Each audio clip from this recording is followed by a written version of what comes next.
Welcome! It's a great day to be a miner. This beautiful little piece of equipment is the Bitaxe Gamma. It's a Bitcoin solo miner, but there is a problem. It keeps overheating. Device overheat warning. So today we are going to put on a brand new cooling solution, see if we can't just fix the problem, but not only that, we're going to overclock it and see how much this new cooling solution can handle. We're going to tear into all that, but first let's go ahead and spin that intro.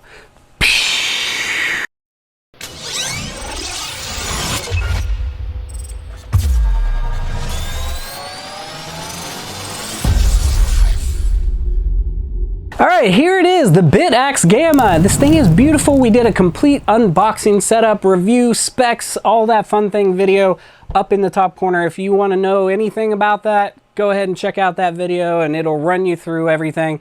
We picked this up through Bitcoin merch. Again, links will be down in the description for this and all the parts that we're going to be using today.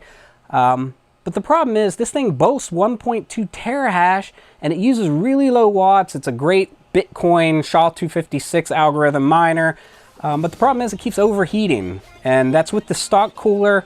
That's not with me overclocking, with the stock default clocks and the default voltage. It keeps going into device overheat, and then it'll say see AxeOS settings, and the only way to reset this is you would go into the local IP from a web browser or a connected device on the same network. Then you could go into AxeOS and then you could reset that warning, reset your clocks, restart it, and it'll fire right back up. It'll go right back to mining on its sweet way until it overheats again. Now, it's not particularly hot in here. Sometimes it does get clear up to about 80 F, but this overheat here, it was not above 75 ambient temperature in this room. It has adequate airflow. It's been sitting just like this on a table, and yet it was still hits the overheat.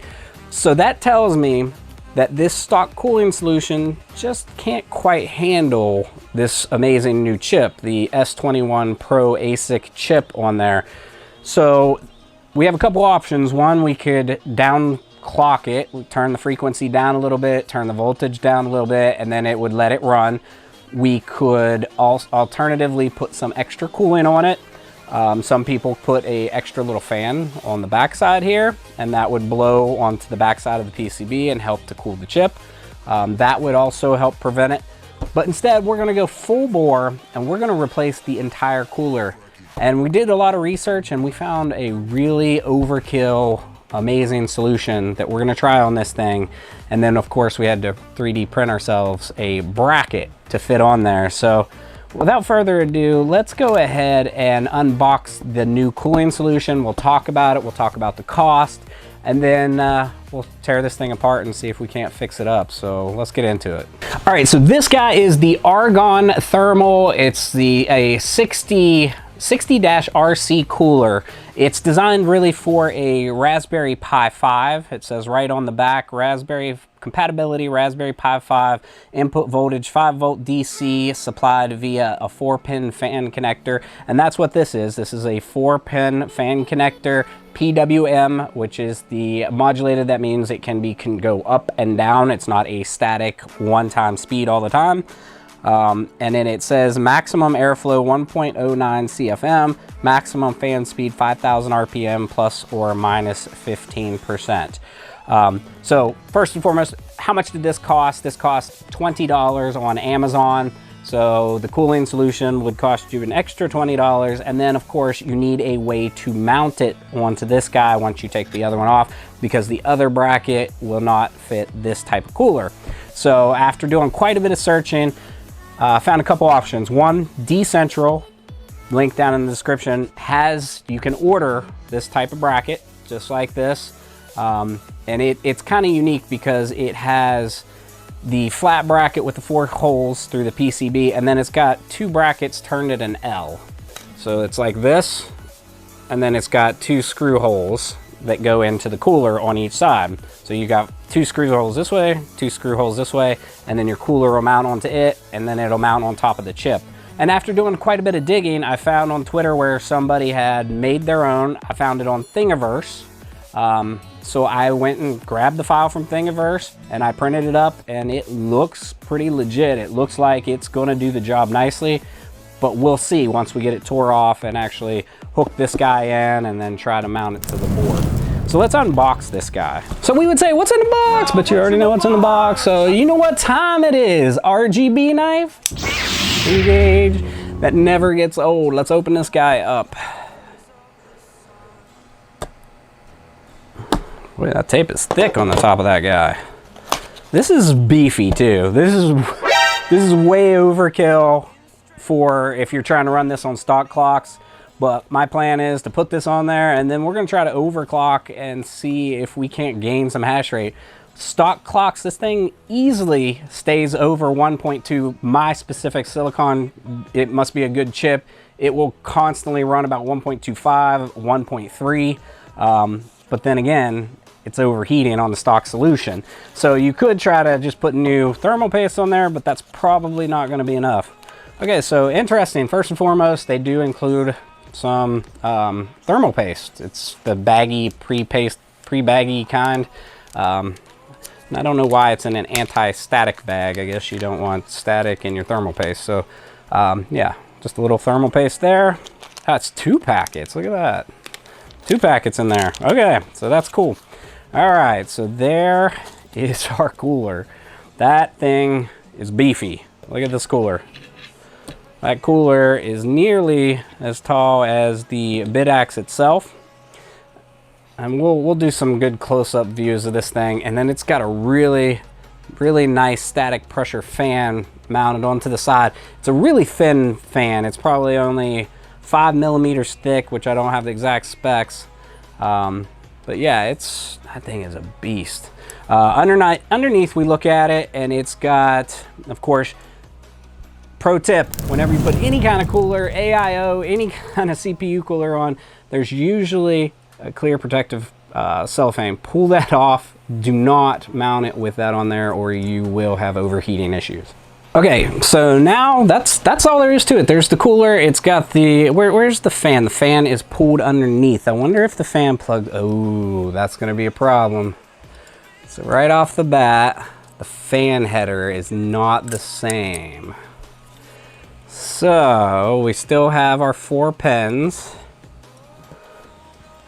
So we're going to have to, man, that stinks. I was thinking it was going to be a direct plug. So we're going to have to actually cut and splice our wires into this plug. This is a standard 4-pin fan header like you would have on a motherboard or a standard 120 millimeter. This is more of a micro version, and it's like that for the Pi. There is not.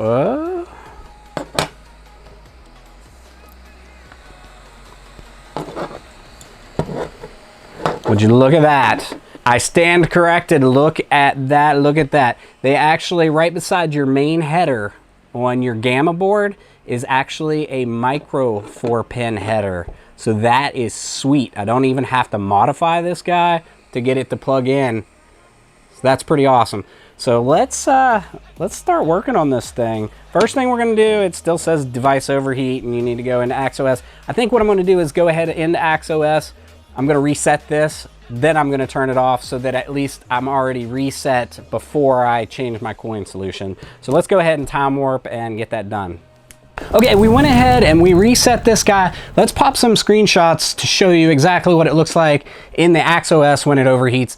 First, you can see that a couple of the boxes are unchecked, so we gotta go back, check those boxes.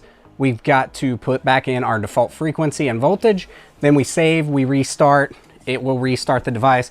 And then we let it just go for like a minute or two, and then we unplugged it so that we can start our teardown. So a couple things. This stand here is the Minimalist. It's actually designed by Decentral. I'll put a link for it in the description as well. It's a really nice stand, really sturdy, really easy to 3D print. So yeah, that's why I use this on all my Bitaxes. Plus it gets good flow and it makes a good visual. Okay, next, now that that's reset, we have to do a little bit of work before this could mount on there. It comes with a stock plate down here that's made for a Raspberry Pi mounting. So it's got like a little plate here with 2 screws, one on each side like that, with a spring mount and tensioner. we need to take this whole plate off of here because we're going to use our new custom 3D printed plate, and we're going to use the same screws that hold this plate on to hold this plate on. So let's move the camera and get a little bit of a closer up view and see if we can't catch some of this as we're doing it. And then another thing we need to do is go ahead and unmount this. I've got 4 screws holding it onto this stand, and then we need to unmount our cooler off of here and unplug the fan, obviously. So let's dig into it. Okay, we have successfully unmounted our board from our Bitaxe stand, and we're using this nice little magnetic sheet here that came with one of our power screwdrivers to keep our screws straight. That way we can put them right back in how they came out. And here it is. This is our nice handy dandy little Bitaxe board, just like that. So the next steps will be, 1, we have to take off our cooler, and 2, we got to take off this plate back here so that we can mount it. Let's move the camera up closer and see if we can get a better view of us working on this. Let's go. Okay, so here is our Bitaxe just as is. Let's go ahead and try to unmount this cooler first, and then we'll fix the plate and get ready for mounting on this. So these little plastic pieces here are actually spring mounts. They have a little sleeve that goes down across the pen, and it actually springs down. So it's a spring mounted system. So what we have to do is on both of these, we just have to squeeze these together and then push the pen back through. So we're gonna have to squeeze here, and we're gonna squeeze here, and we're gonna push them back through the board. All right, let's see if we can push this here pen back through the little board without breaking anything.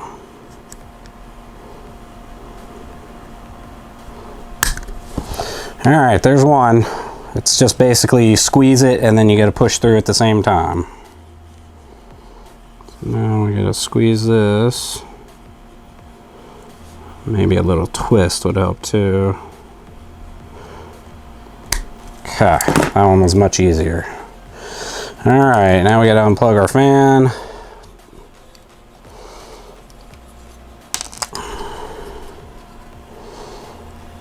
Okay.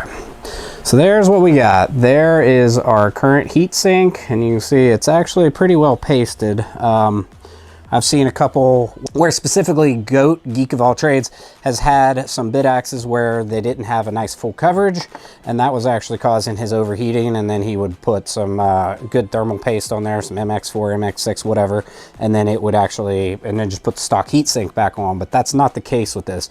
The case with this is this cooling solution just isn't enough. So check out the size difference, what we're moving up to. So we're moving from this little guy here, this little heatsink, to this big old heatsink. This little fan to this big old fan. So I think this is probably, again, going to be overkill, but that's what we're going to do. Okay, so our next step is we're going to get some, we're going to get a rag and a Q-tip, and we're going to clean all this thermal compound off there. And then we'll take the bracket off of this. So let's make that happen. I'm just going to use my sock rag here first.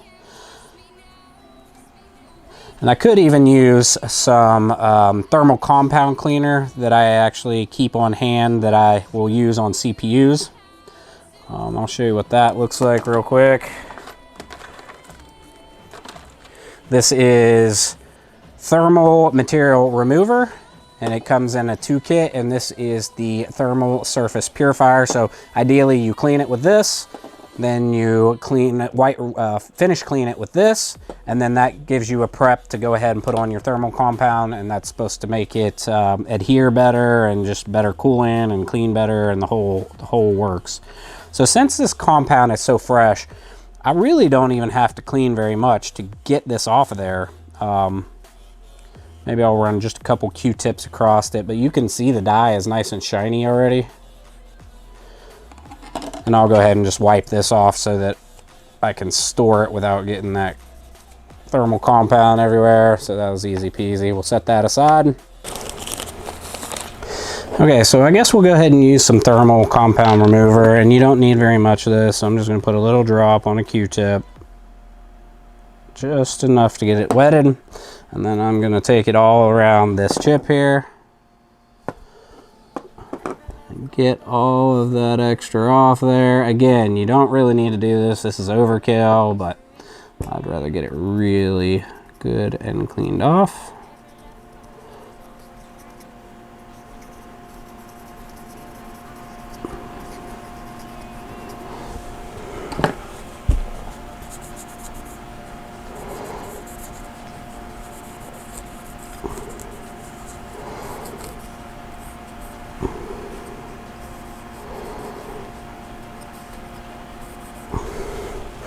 And there we go, good and super clean. Got all that stuff off of there. This is pretty neat looking. You can see all the traces. I'll take a close-up picture. Let's take a look of it up on the screen. All right, there, we got it all good and super cleaned off. So there, our board is prepped. And we'll set that aside. And instead of using the paste that comes with it, we're gonna use some MX6. I got this cute little tube here that came with my Arctic cooler. So I'm going to use this MX6. Next, we're going to go ahead and take this bracket off. To take this bracket off of this stock cooler, off of this new Argon THRML, you have to have a really small Allen wrench, an Allen key. So that's what the 4 screws on the side are. There's 1 here on each side, 1, 2, 3, 4. We're going to pop all 4 of those out, and we're going to set those aside because we're going to need them to mount it to our new bracket. Man, that sucker is tight. Let me turn it the other way.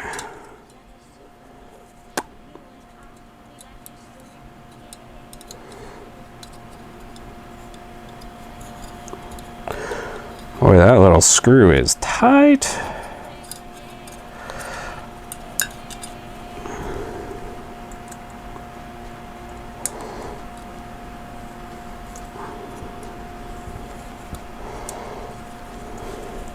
Yeah, word of caution, those are pretty tight, so you might actually want a screwdriver with just a really fine, the fine hex head. I'm not sure what size this is, but man, it's pretty fine.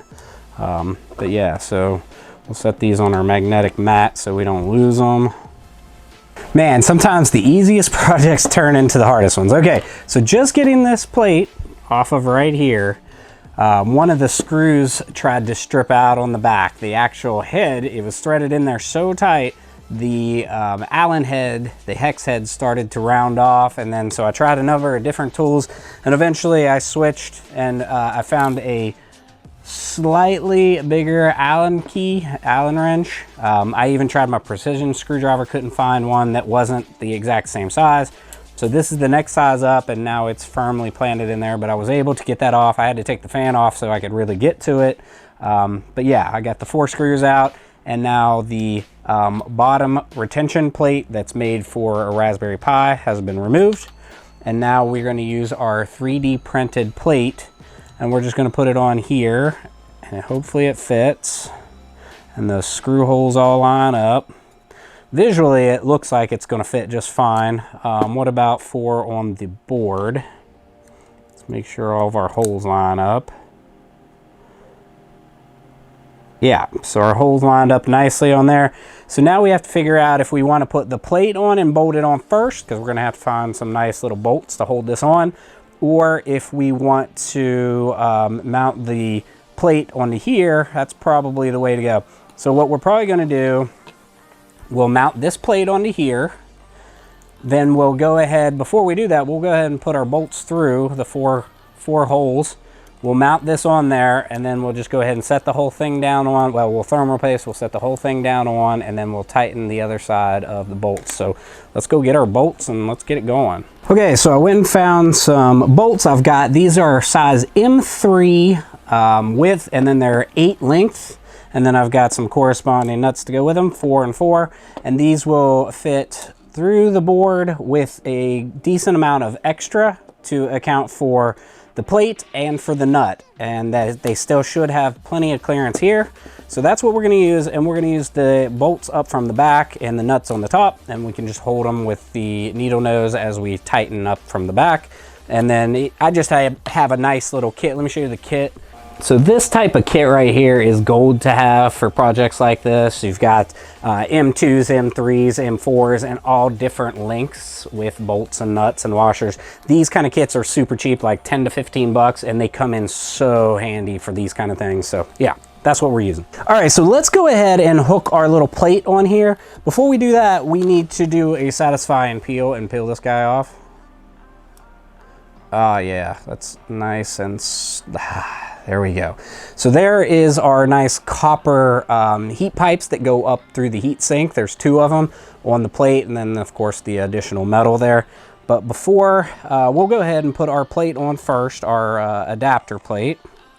And we'll put the 4 screws in just like that. And then we'll go ahead and put some thermal compound on our die. We'll go ahead and put this in, and then we'll lightly tighten 2 of the bolts up through in the corners. We'll put the other 2 up through, and then we'll rotate in a star pattern on those 4, and we'll snug it up nice and tight against that die so we get a good surface area contact. But let's go ahead and get these 4 screws in, and then we'll go from there. Let's go. All right, so there we got our plate all nice and mounted, our 3D printed bracket. And now let's go ahead and put some thermal compound on this guy. And it won't take very much because it's a tiny little die. Just kind of spread it. For this, I'm actually going to spread it out. Normally, I just put a dot and let the heat sink spread it out, but we're actually going to spread it nice and smooth.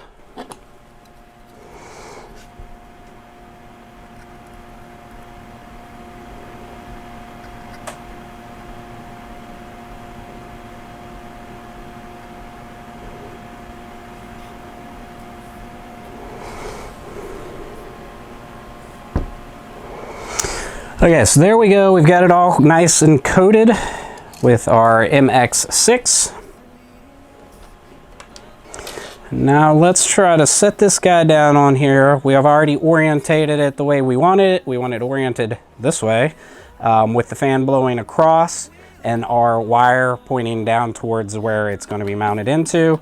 I'm going to wipe this bottom off again since I've touched it a number of times. Just getting kind of fingerprint oil off the bottom.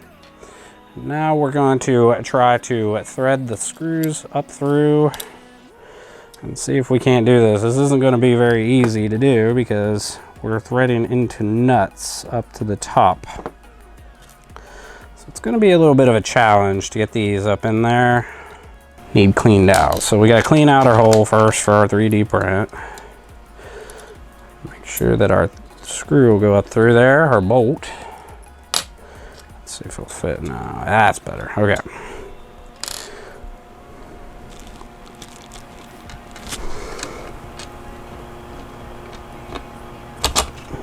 Okay, so the bottom are sitting down on there. Now I'm just going to thread these little nuts onto the bottom 2. Then I'll put the top 2 up through the same way. And then we will reconvene. Let's get it on there. Okay, just like that, we've got this thing mounted on here. Okay, so a couple words of wisdoms. First of all, this was hard to get these started. So what I did was I held either you get a small wrench or a small pair of needle nose pliers. You hold the nut, and then you already have your bolt on the end of your Allen, and you just start twisting until it catches the threads. And you thread it a little ways, then you do it with the opposite corner. Then you do it this corner, and then once you've got all 4 started, then you're just going to rotate tighten till you get all 4 tightened nice and finger snug. Don't over tighten these things, they're just going through the board. One other piece was this, getting the fan connector in there. It can be a little difficult if you have small hands. You may want to plug in the small fan header first before you mount. Personally, I could still get it in there. I just kind of bent the wires down a little bit so that I'd have a little bit more clearance. And then I just took my pliers and gently lined it up and pushed it in until it popped into place. So yeah, there it is. It's all mounted on there, and it's a beefy thing. All right, let's go ahead and cue up the 3 weeks, 3 years, 50 million eternities later gif. Let's go. 1 eternity later. All right, so we had the heatsink all hooked on, and we had the fan plugged into the micro PMW at the bottom, And no matter what we did, we could not get the fan on the side to actually fire up. It would not spin. And then I really started tearing into it and started looking at it. I took the heatsink clear back off, unplugged it, and yeah, the stock wiring on this guy must be set up for a Pi 5, Raspberry Pi 5, which must have a different ordering on the pins. So we can pop up on the screen what the side-by-side comparison looks like. Here's a picture of it up on the screen, and the larger plug is from the stock heatsink for the normal size 4-pin connector, and then right beside it is the micro PWM connector, and the wires are actually in the pins are in the same order, just in a much smaller plug. However, the wires on this guy are not on the same order. So yeah, it's those small easy projects that turn into the multiple day projects. After tons of just messing around with it, we went ahead and we clipped all 4 of those wires. We then skinned them back. We reordered them to match this layout, the same, to match so that it was black, red, yellow, blue. And then we went ahead and soldered them together. Then we sleeved them, and then we put some shrink tubing, melted that nice shrink tubing all around it so that it doesn't short out. Then we taped it around with some nice electrical tape, and yeah, fired it up, and that fan spun right up. And of course, we had already overheated it a number of times while we were testing it, so we had to go back in and reset that. Long story short, here it is. It's working beautifully. It is not an easy swap because of the whole wiring part. If the wires were the same exact standard, then yeah, it would be a lot easier. So yeah, here's the wires. Here's what they actually should be. Ground should be black. The 5-volt should be red. The tach should be yellow, and the PWM should be blue. However, on this guy, it actually had them going into the ground. Instead of black was red, instead of the red for the 5-volt was blue, instead of the yellow on the tach was the black, and instead of PWM, which is blue, was actually yellow. So those are how I had to rethread those. Again, let's keep it up on the screen so that you can see this if you are trying to do the exact same thing, and you can see how I rewired it in this picture. But yeah, long story short, we got this thing up. It is humming along. It's working really good. It's like dropped it to a crazy, like, it is only 43C. This chip, in the exact same ambient conditions, was heating up well over 70, and then it was given overheat protection. It was shutting itself off. Now it's setting at 43C. This thing is a beast, beefy heat sink with a giant fan on it. So yeah, I don't see that being much of an issue anymore. In an upcoming video, we're going to go ahead and overclock the heck out of this thing. We're going to push it as far as the AxeOS software will allow us to. First, we'll put the newest firmware on there, and we're going to see exactly how far we can push this thing and what it will do with overclocking with this new giant heatsink. So it should not overheat at all. So finally, this nice, quick, easy heatsink replacement to cool down this thing that turned into multiple days and a whole lot of hours is complete.